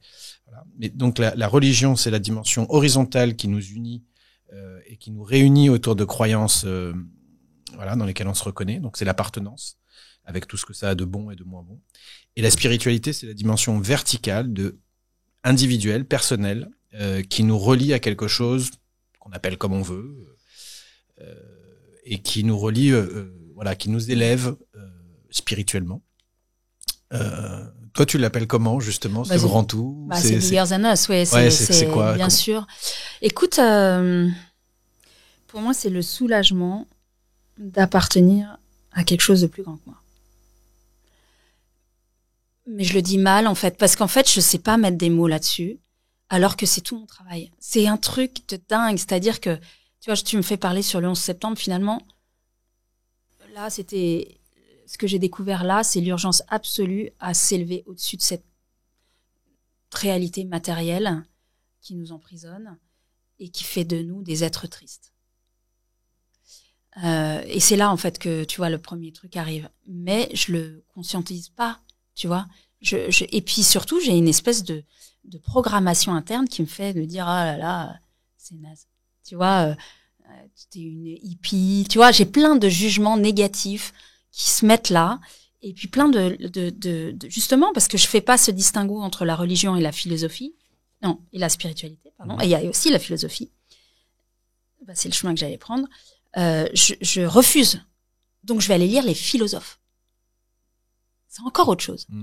Je vais m'intéresser à la psychanalyse.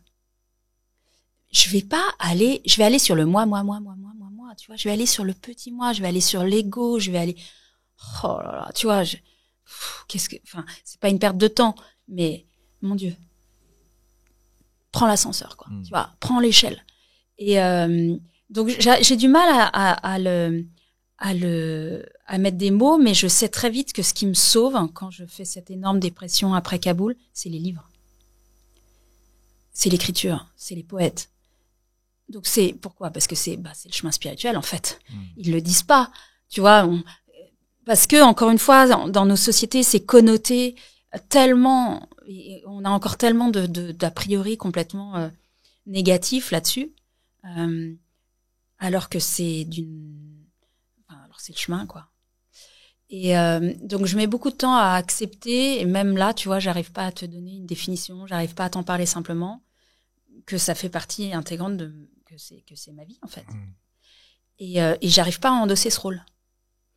Mais par contre, je la cultive d'abord avec les livres, moi-même en me mettant à écrire et en vivant ces moments de transe, littéralement.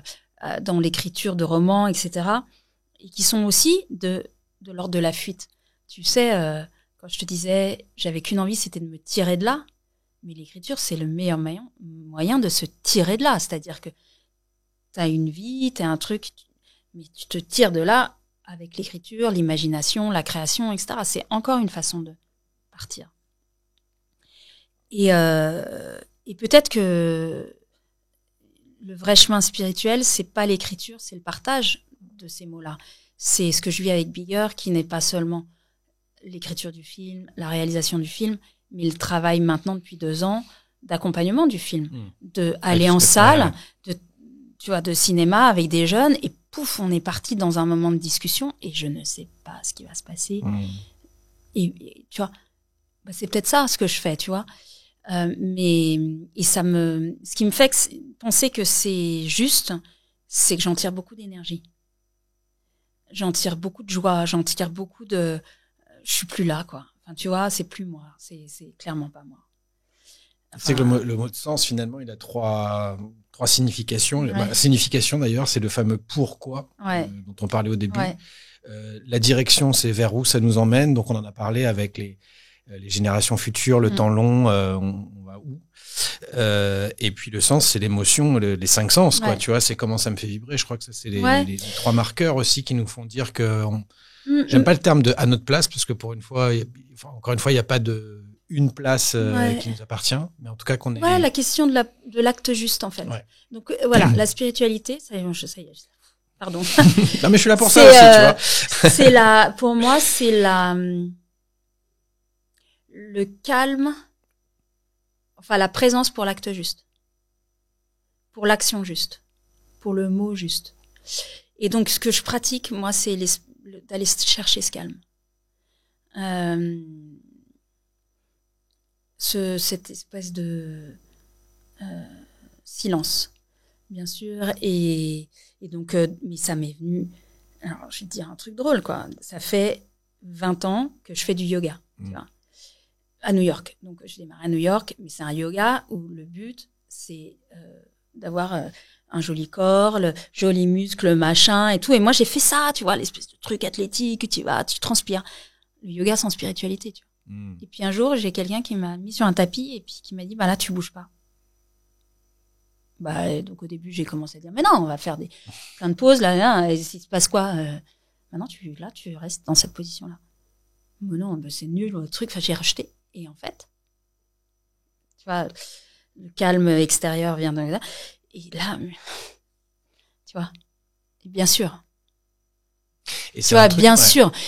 Mais vraiment, tu vois. Et donc, j'essaye de cultiver cette pratique de descente dans ce calme. Moi, alors il y a plein de gens qui font de la méditation. J'en fais aussi, mais moi, ça doit passer par le corps parce que je pense que j'ai trop. Pour l'instant, en tout cas. Et donc, j'ai besoin de ça pour bien réfléchir, en fait, et pour être juste après. Ma place est dans cette présence, tu vois, et c'est pas Einstein, quoi, c'est pas du tout ça, mais c'est juste répondre à la question de mon fils. Juste, je me remercie tellement d'avoir été là, tu vois, et peut-être que pour un moment où j'ai été là, j'en ai planté 50, c'est pas grave, tu vois. Et la question, c'est d'avoir eu ce moment-là, et d'en avoir fait quelque chose. Et ça, c'est encore une fois, c'est cultiver la présence. La spiritualité, c'est cultiver la présence. Et toutes les techniques sont bonnes, quoi. C'est quelque chose qui est dur aussi, hein. Tu parlais alors yoga ou pas yoga, etc. Mais d'avoir ces moments pour soi, tu vois, pas forcément pour aller faire son sport ou pour se changer les idées ou boire un coup avec les potes, mais ce moment de présence à soi. Moi, je l'ai vu pendant que je voyageais. Le voyage est fantastique pour ça. Où des fois ça arrive en Amérique du Sud, t'as 20 heures de bus, tu vois, et puis t'as pas forcément de quoi recharger. Et là, tu te retrouves sans ces fameux outils digitaux dont on parle, parce que aujourd'hui, c'est ça, on a 5 minutes, on ne prend pas pour nous, on va regarder notre smartphone. Je suis le premier à le faire, donc je suis pas moralisateur là-dessus. Mais de créer ces moments de vide, en fait, ces moments c'est ça qui nous reconnecte à nous. Et c'est pas facile, quoi. Toi, tu le fais aussi, tu te prends des sortes de retraites, pas au sens, justement, spirituel du terme, mais une après-midi ou un truc pour toi ou. En fait, je vois bien que je suis pas immune à tout ce que la société nous donne, et nous propose. C'est-à-dire que tout ce qui est fait, notamment, je reparlais des réseaux, etc., c'est remplir le vide. On fuit le vide, alors que le secret est dans ce vide. Cherish the silence, tu vois, c'est Dépêche Mode. Enjoy the silence, tu vois. Bon, cette acceptation du silence et du vide et de la nudité. Parce que, voilà, là, t'as plus personne, en fait. Et bah, j'essaye. Et je te dis, moi, j'y vais via la lecture de pas n'importe quoi, hein, enfin voilà, j'y vais via l'écriture et j'y vais avec le yoga et j'essaie d'en faire j'y arrive pas quotidiennement, mais tu vois, d'avoir plusieurs fois par semaine ça. Et oui, je m'offre littéralement des retraites spirituelles. Je vais me planquer et je veux qu'on me parle pas. Et enfin, je demande à ce qu'on me parle pas, tu vois, et je vais chercher ce silence. Et d'ailleurs, c'est les moments où j'écris. Enfin, c'est extraordinaire. C'est des moments C'est des moments qui rendent tout le reste possible, tu vois. Et en ce moment, je vis une très très belle histoire d'amour avec quelqu'un qui a compris ça. Et l'année dernière, au mois de décembre, j'allais hyper mal. Et j'avais qu'une envie, c'était de retourner dans cet endroit, me planquer. Un refuge, en fait. Et en même temps, je démarre cette histoire d'amour. Et donc, tu te dis, bon, toujours cette tension entre l'autre, toi, tu vois. Et puis, et en fait, cette personne sentait que j'étais dans ce moment d'ulcération où je suis infréquentable. Une boule de feu, quoi, tu vois. Faut pas me parler et tu démarres une histoire, donc tu vois. Bon, Flore, il y a un moment, tu vas y arriver, tu vois, à être avec quelqu'un sereinement, tu vois. Et l'intelligence de cet homme, ça a été de me tendre on se retrouvait, il m'a pas parlé, il m'a tendu un morceau de papier et il m'a écrit pendant 24 heures, il n'y a pas un mot, on se tait, on passe 24 heures en silence. Donc, si vous êtes en couple et que ça va pas, offrez-vous 24 heures ensemble, en silence. Mais ça, je te jure que ça sauve la vie. Et c'était notre histoire a démarré là. Enfin, je veux dire, c'était tellement intelligent, tellement adorable, en fait, et tellement dans l'acceptation de ce qu'est l'autre que tu ne peux pas régler. Tu vois, tu ne peux pas être l'autre. Mais quel espace tu fais à l'autre. Et d'ailleurs, ça m'amène à cette définition extraordinaire de la relation. Je cherche quelqu'un qui va prendre soin de ma solitude. Mais quand on te vend, tu vois, tout ce qu'on te vend sur l'amour, les voyages, tu vois, tout ce qu'on te dit, enfin, pardon pour les voyages, mais tu vois, le trip de l'amour parfait, mais c'est à rebours de tout ce truc de romantisme à la noix, quoi. Juste prends soin de ma solitude, s'il te plaît. Je me dis, ça, c'est la spiritualité, tu vois. Ça, c'est vraiment, t'as compris quelque chose, quoi. J'avais c'est marrant parce que je me fais juste la réflexion, je partage. Je te disais hors micro que j'essaye de cultiver un peu le côté angle croisé, la multidisciplinarité, etc. Et en fait, quand tu regardes dans tout, dans ce qui est exprimé, je suis pas un expert de la philosophie non plus, mais dans plein de domaines, même dans la physique quantique, tu vois, des choses comme ça. En fait, tu vois que l'amour, je suis très sensible aux bonnes énergies aujourd'hui, mais que l'amour est finalement la racine de tout, quoi. En fait, on passe nos vies à ça. Ça fait très cuculapraline, comme on dit, de dire ça. Ça fait très naïf et candide, etc. Mais en fait, tu sais quoi, quoi. Cette histoire de projection candide, machin, que ça fait partie des obstacles qui sont faits, qui sont mis en place par la société pour que tu n'y ailles pas et que tu n'aies pas accès à ça, tu vois. Mais bien sûr, enfin, c'est une construction. C'est Einstein d'ailleurs qui le dit. Il dit aussi jeu est une énorme mascarade. Il n'y a pas de jeu parce qu'on est tous liés. Et ce lien, c'est l'amour. D'ailleurs, il y a ce truc, pas tout à fait lié, mais ça me fait penser à ça. Tu connais le triangle de l'inaction? Vas-y. Non. Moi, je l'appelle le syndrome Lolita. C'est pas ma faute à moi. Il y a les individus. C'est le fondateur, je crois, de la fresque du climat qui est venu avec cette analogie-là. Il y a les individus qu'on peut appeler consommateurs dans notre schéma actuel. Il y a les politiques et il y a les entreprises. Et en fait, les individus disent, la politique fait pas son rôle. Ils me protègent pas et voilà, c'est de la faute des politiques. Les politiques disent mais attendez, vous vous rendez pas compte, il y a les lobbies, il y a la pression de l'économie qu'on peut pas faire parce que. Et les entreprises disent attendez, moi je réponds à une offre, c'est qu'il y a des individus qui demandent ça, mais que finalement tout le monde se renvoie la balle. Tout est lié et l'attitude capitaine pour moi, c'est d'agir sur nous-mêmes en fait. Avant, je trouve qu'on passe beaucoup d'énergie à essayer de nourrir les autres à essayer de changer les autres ou à changer le regard des autres ou à influencer les autres et que peut-être pas suffisamment pour agir sur nous, pour nous relier aux autres, pas dans une logique de développement personnel actuel où c'est un repli sur soi aussi. J'avais une question complètement, j'allais dire, opposé à cette notion de spiritualité, mais comment tu t'informes? Tu t'as dit que tu n'avais pas la télévision. Ça reste quand même important de rester lié aux comment c'est quoi les médias? Comment tu restes connecté à l'actualité? Alors, j'ai 2 sources. Alors, je lis les sites d'infos, etc. Et puis, je me rends compte que il y a toujours un moment où l'info que tu dois avoir arrive à toi. Mais selon là où j'en suis de mon travail, ça dépend. Mais là, disons que je suis pas en train d'écrire un bouquin, donc je suis abonnée à Courrier International.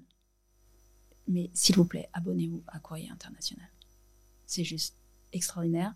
Je suis abonnée à Guardian, Mediapart, et après il y a des gens que je suis. Mais je me limite à ça. Voilà. Mais il y a une différence entre l'information. Enfin, je sais pas, je vois un truc, mais il y a quelque chose. Il y a une différence entre l'information, ce qui se passe là tout de suite maintenant, et ce qui se passe vraiment. Et donc, tu vois le recul d'un Courrier International qui te fait, donc c'est un hebdo, un espèce de recul sur la semaine avec des voix du monde entier. Voilà, je trouve que on est beaucoup plus dans quelque chose qui est lié à du fond. Ok. Intéressant. Merci beaucoup. On approche de la fin. Je peux tenir encore 3 heures, je pense, avec toutes les questions que j'avais, mais merci déjà pour ce temps-là. Peut-être trois trucs, c'est mon côté Thinkerview, mais pas forcément des bouquins. 3 trucs qui t'ont inspiré, que tu trouves, ça peut être une vidéo, un documentaire, ça peut être un film, ça peut être un lieu, ça peut être 3 trucs que tu conseilles de regarder, de lire, de visiter, de découvrir, que tu trouves inspirant. Je vous ai parlé de The Good Ancestor, je vais parler d'un autre bouquin. Ah ouais. Nouvelle Terre d'Eckhart Tolle. Alors là, c'est le truc le plus brillant que j'ai lu récemment. Je me suis retrouvée à le lire, à le relire et à le ficher. Comme si j'étais une étudiante en train de passer son bac de français, quoi. Donc vraiment, et avec cette phrase que je vais me faire tatouer, qui dit This too will pass. Tu vois, vraiment, ça, extraordinaire. L'endroit à visiter, allez marcher nu en forêt. Voilà, mais enlevez vos chaussures. Qu'il fasse froid, qu'il fasse chaud, voilà, offrez-vous ça. Et le troisième truc que je conseille de faire, mettez-vous dans l'eau glacée. Ça, c'est aussi quelque chose que je fais depuis 2 ans, assez régulièrement, et c'est un truc dingue. Là, t'es obligé d'être ici maintenant, tu vois. Tu peux absolument pas être dans tiens, après je vais me faire une fondue, tu vois. Et t'es juste tellement, ton corps est tellement attaqué. T'es obligé d'être dans le souffle, dans la respiration, dans le contrôle justement de ta peur. Ta peur de parce que moi je crois qu'on a fait des trucs à 6-7 degrés, tu vois, et donc ça moi j'ai besoin que ça passe par le corps, tu vois, et ça c'est un truc très important, et je veux revenir parce que j'ai pas dit quelque chose. Pourquoi tout ce truc de spiritualité, qu'elle passe par le corps, ou la méditation ou la sublimation, etc. Parce qu'il y a une question qui revient aussi sur la question de la parentalité, de l'exemplarité, c'est la question de l'alignement en fait. Voilà. Et donc, allez trouver votre truc qui fait que vous êtes aligné. Et ça peut être pareil, tu vois, quand tu écris, le mot juste, il vient s'il y a un moment, tout s'aligne, tu vois. Et donc, quelles conditions vous créez autour de vous pour que ça s'aligne? parce qu'il y a plein de choses qui viennent vous désaligner. Les autres, l'argent, l'ego, le temps, les réseaux, tu vois. Donc, comment vous trouvez cette force intérieure pour dire non, mais attends, moi, je réaligne. Donc, respire, pratique, les amis, l'écoute des enfants. Mais en fait, il y a toujours cette force de désalignement et d'alignement qui est en train, tu vois, de batailler en nous. Donc, la spiritualité, c'est ça. C'est dans le truc, chercher l'alignement. Je vais te poser la question à 1 million d'euros. Ma question récurrente dans un instant, qu'est-ce que c'est pour toi être capitaine de sa vie? Et ce sera le mot de la fin, on finira là-dessus.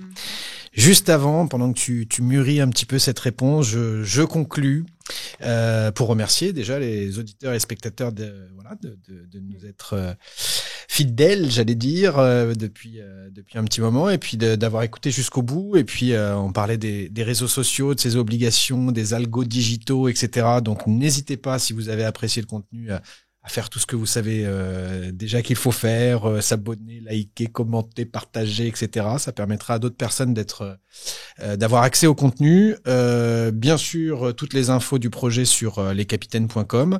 Et puis une petite annonce particulière, peut-être d'appel à témoins ou d'appel en tout cas à testeurs, puisque j'ai envie de composer des réflexions, une introspection guidée un petit peu à travers des audios, et je teste un nouveau module qui s'appelle donc faire le point, faire le bilan, faire le bon constat et définir ses priorités à travers du contenu que j'espère inspirant. Et je cherche des personnes pour voir est-ce que ça parle, est-ce que ça ne parle pas dans les sujets, et puis dans l'expérience que je propose. Donc si ça vous intéresse d'y participer, envoyez-moi un email, un message sur baptiste@lescapitaines.com, et puis je vous donnerai accès gracieusement à ça. Et en échange, si vous pouvez me donner votre retour, ce sera très constructif. Voilà, j'ai une petite citation aussi que j'aime bien partager en fin d'épisode. J'ai choisi ici celle de Fabio Volo, qui disait: j'ai longtemps attendu que ma vie change. Je sais maintenant que c'est elle qui attendait que moi je change. Voilà, je trouvais que ça correspondait bien à notre thématique du jour. Encore un grand merci, Flore. Et je te laisse donc ce mot de la fin. Qu'est-ce que c'est pour toi être capitaine de sa vie? Eh bien, je crois que pour moi, être capitaine de sa vie, c'est savoir que son cap, c'est sa joie. C'est de pas lâcher sur la joie. Donc, pas lâcher le cap de la joie. La joie, c'est pas la gratification immédiate, c'est pas la satisfaction, c'est même pas l'excitation, c'est quelque chose de bien plus profond. Et donc, voilà. Être capitaine de sa vie, c'est choisir la joie. Merci, Flore Vasseur. Merci. L'important n'est pas ce que tu es, Captain, my captain. mais ce que tu as choisi d'être. I am the captain of my soul.